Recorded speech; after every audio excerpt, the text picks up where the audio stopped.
ever bled for the independence of this land except the Malays.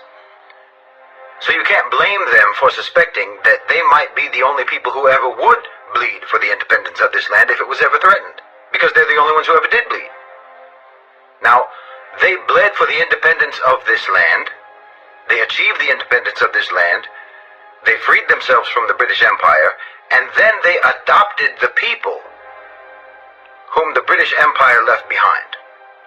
They integrated them into the citizenry of the new independent Malaysia. They didn't have to do that. Now, I think it's very important to understand this and to recognize this history so that you can appreciate the astounding magnanimity and humanity of spirit that the Malays exhibited towards the people who had formerly worked for the British Empire against the independence of the Malays, against the independence of this land.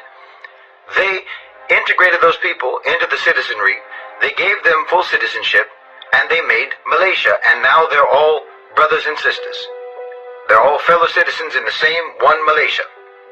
It's extremely important to recognize this and to appreciate this, because it seems to me that it's very popular to allege that the only obstacle to Malaysia being a successful multiracial, multi-ethnic, multi-religious society, the only obstacle to that is the Malays. The opposite is true.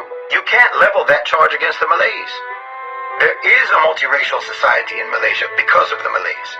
There is a multi-ethnic society in Malaysia because of the Malays. There is a multi-religious, multi-faith society in Malaysia because of the Malays. Their magnanimity, their tolerance is not open to question.